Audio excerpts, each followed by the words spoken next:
25 yildan beri uxlamayman.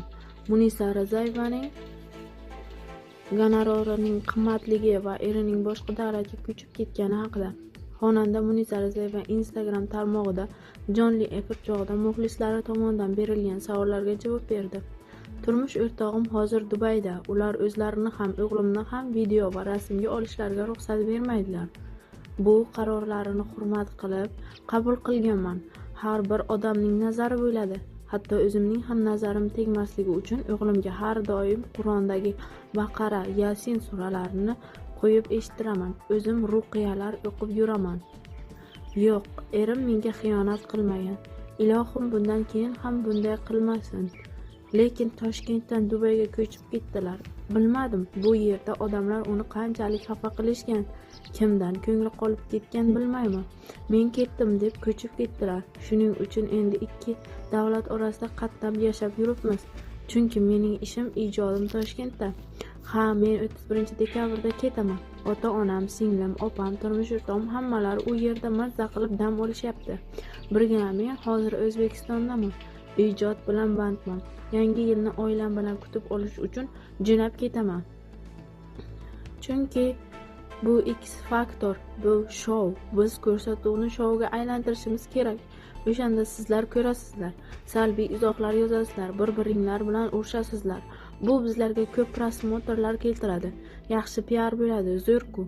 Biz shou qilyapmiz. Artistlarning, sahnadagi insonlarning maqsadi yaxshi shou qilish bo'ladi. Shuning uchun bir kun Shahriyordan ko'nglim qoldi.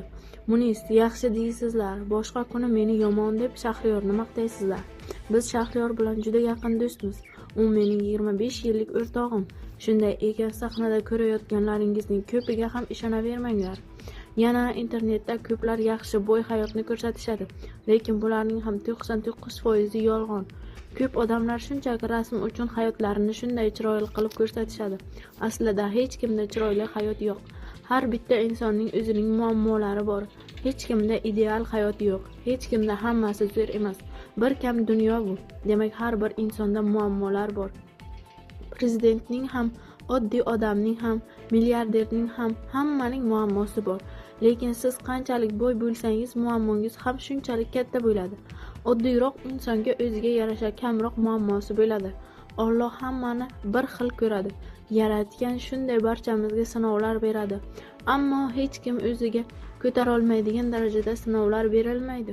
Shuning uchun hech qachon hech kimga havas qilmanglar. U bloger boy ekan, Munisa boy ekan deganingiz bilan uning ortida qanday muammo tashvishlar borligini bilmaysiz. Shuning uchun o'z hayotlaringizdan rozi bo'lib yashanglar. Ko'pincha menga ehson to'g'risida yozishadi. Kimdir yeyishga ovqatim yo'q deydi, kimdir kreditim bor, yopib bering deydi. Nima uchun sizlarning muammongizni men hal qilishim kerak? Oddiy bir banda bo'lsam, o'zimning muammolarim o'zimga yetarli. Pullarimni nimaga ishlatishni bilaman. Farzandni dunyoga keltirganman. Onaman, farzandimning kelajagini o'ylashim kerak. Nimaga o'g'lim qolib sizlarga pul berishim kerak? Shuning uchun muammongizni o'zingiz hal qiling. Hech qachon boshqa birov sizning muammongizni hal qilib bermaydi.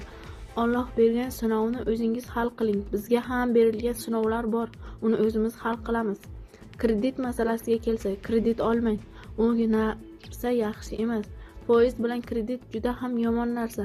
Balki bu fikrga qo'shilarsiz, balki yo'q, lekin bu mening fikrim. Hali biror insonning kredit olib zo'r bo'lib ketganini ko'rmadim. Baribir oxirida sarson qiladi. Tushunaman, odam o'zidan o'zi kredit olmaydi, lekin bu yomon narsa. Bu gaplarni sizlarni o'ylab aytyapman. Men kredit olmayman, kerak ham emas. Men ertalabdan kechgacha ishlayman. Bitta to'yga borish shu $5000 topishning orqasida ham qancha mehnat turibdi. 25 yildan beri ishimni deb uxlolmayman. Uyqu yo'q. 25 yildan beri uyda o'tirmayman. O'g'lim tug'ilganidan beri u bilan deyarli bir vaqt o'tkazmayman. 25 yildan beri faqat ishlayman. Oilaga, ota-onam bilan gaplashib o'tirishga, mazza qilib yashashga vaqt yo'q. Hattoki tug'ilgan kunlarga ham borishga vaqtim yo'q. Uyqusiz ertalabgacha ishlayman. 2,5 soat topib uxlasam katta gap.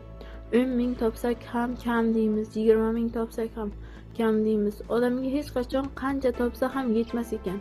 Qo'shiq yozish, klip olish, reklama, ishchilarning oyligini berish uchun ham pul kerak. Topganlarim shularga ketadi, deydi xonanda.